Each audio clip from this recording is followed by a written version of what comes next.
So yeah, what's up internet? This is Phil, Sinus Media here, and I decided to put this camera up, go out for a walk by the lake, and let's see how this works out.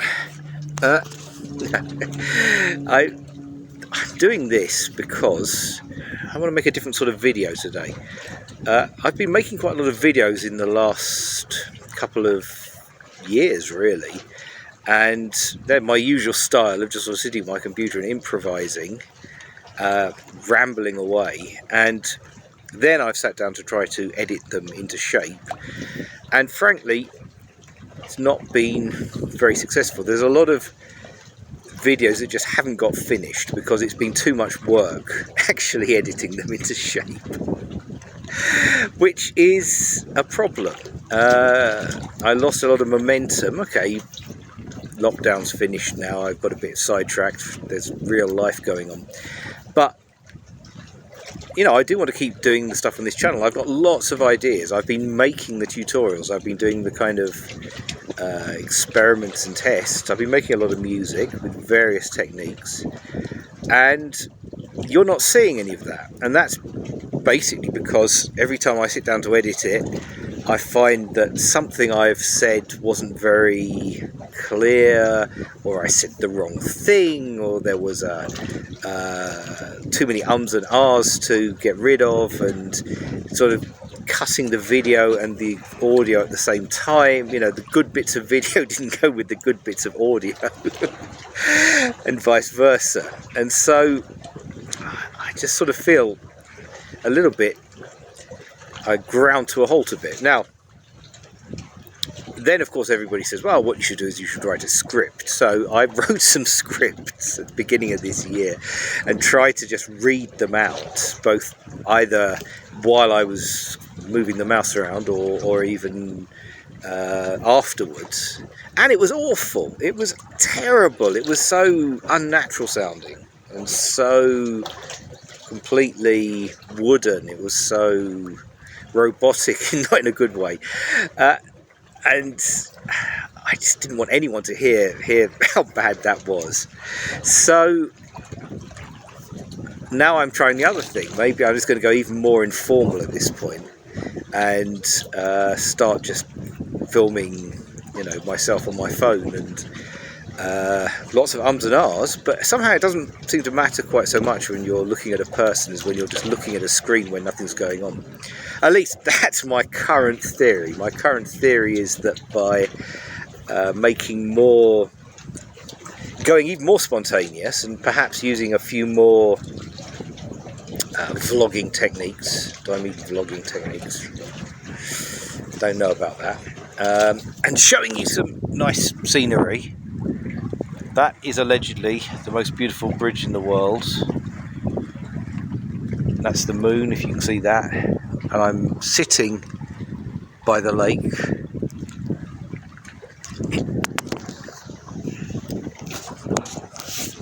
Yeah, so maybe by making a more informal video like this will help me regain a bit of momentum for making the spontaneous videos in front of my computer. I've got so many things I want to show you guys, both, you know, hardware tweaking. Now I've got this, I'm playing more with this A modular and the Volkers, but also code I've been writing, software I've been discovering and playing with. There's something else I need to talk about. Something else we have to talk about, right? And that is artificial intelligence. And you notice what I did then? I'm always starting a new topic before I know what I'm going to say. And I always say the name of the topic, and then I say "and" in a very long way. And then I kind of seize up and I don't know what I'm going to say next.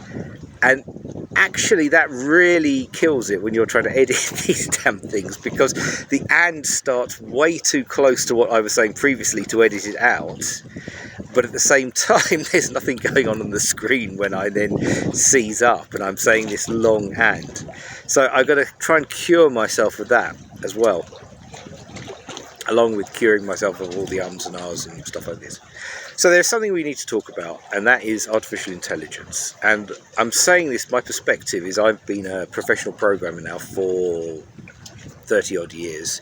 You know, I know how to write code. I write a lot of code. And now I'm using ChatGPT to write code with me pretty much every day. I'm writing code, right? This channel was kind of about music and software, or music and coding, so writing programs to help me generate the music I wanted to generate. You know, I was kind of interested in how expressive you can be using code to describe music, and I mean that's still one of my major concerns, one of my major projects. So now, of course, if you want to write code, you sit there and you talk in natural language to ChatGPT. And firstly, as a person who is a professional programmer and has been doing this a long time, I've got to say it is extraordinarily successful. I mean, it's really good. Okay, it's not perfect. There's still bugs. You kind of have to supervise it. You have to know how to do, which I think is the number one skill that anyone who is a software developer needs, to know how to break big, complex, perhaps slightly vaguely defined things down into a lot of smaller, well-defined units or components. Now, GPT can certainly help you do, you know, you can say, I want to make something, and you say it very generically, and then it can kind of break it down into smaller parts. But, and it's not bad at that, but I generally feel that if you know how you want to break it up into the smaller parts, that's better, because you can kind of say, look, let's start with this module, and then this bit, and then this bit, and then you give it quite explicit instructions to make these components that can then be fitted all back together in the way you're already thinking of. And when you do it like that, GPT is great. The AI is great at writing bikes going across the thing. GPT is great at actually writing the smaller components of code for you. I mean, it doesn't make many mistakes. I mean, I'm using 4.0 now, and it certainly makes fewer mistakes than it did previously. Previously, what you tended to do is hit the limit of what I guess is the context window, right? So you tended to talk to it, it would write some code, you would have to then go through a certain iteration of getting it to fix some bugs, or you would sort of identify some bugs, tell it about them.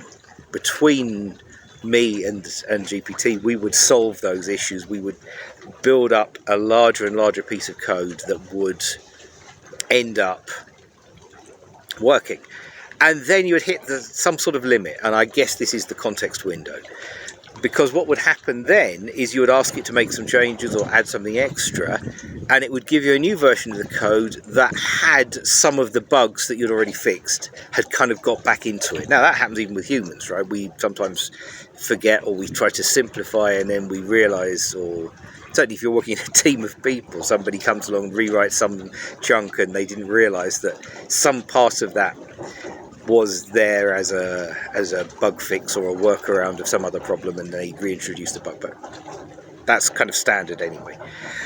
But certainly GPT was doing a lot of that. So as the, you know, when the code stayed within a certain size, it was fine. But when the code got bigger, then it would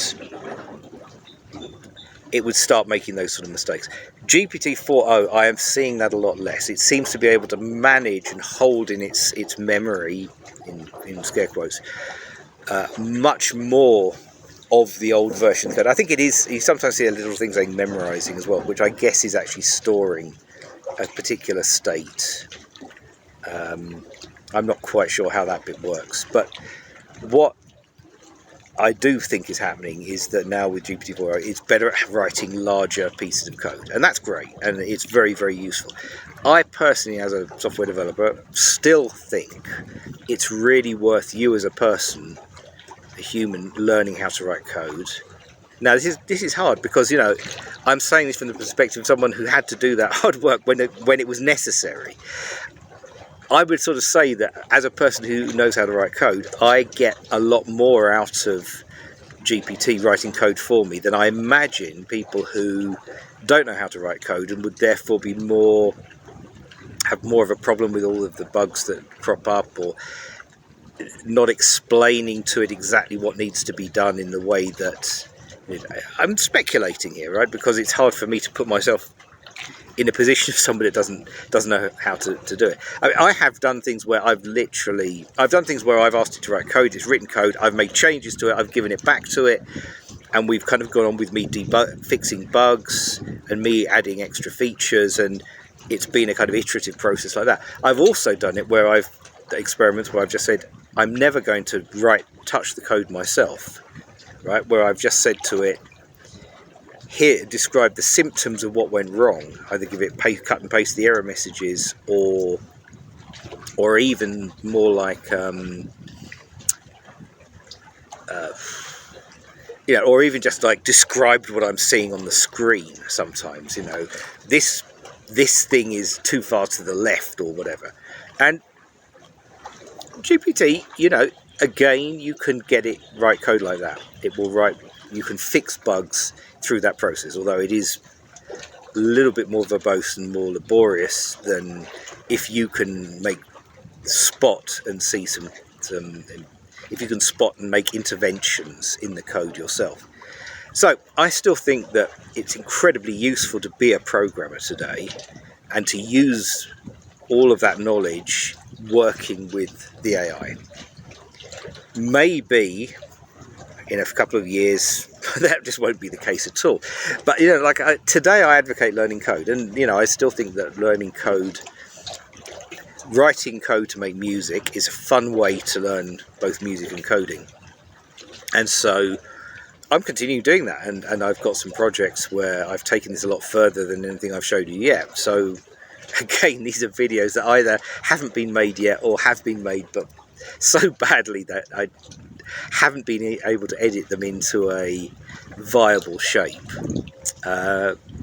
So I've been thinking of this for over a year, right, about AI, and I think I've made a couple of videos which never made it, even just on this subject. What does that mean for the future of the channel? Well, I'm going to start showing you some of these things I've developed that both me and GPT have worked on together. I'm thinking, because I'm, you know, very interested in this, I've been doing a lot of it, I'm going to just start showing some other things I'm doing with the AI. So, you know, the core of this is always going to be the music code pairing, if you like. You know, sometimes, as you can see, I'm using a little A modular or Volca, or you know, just a box, a bit of electronics to make the sound. Sometimes, you know, and there isn't really very much code at all. There isn't code at all in that. Other times it's going to be much code heavier, and sometimes maybe there'll be even just code without music.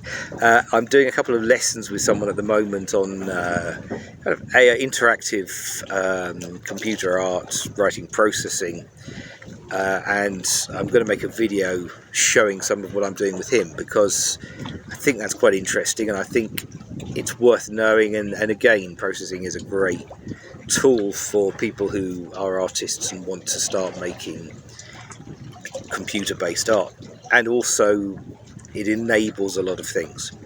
So yeah, I mean, that's what I'm doing. I'm just going to start making a few more informal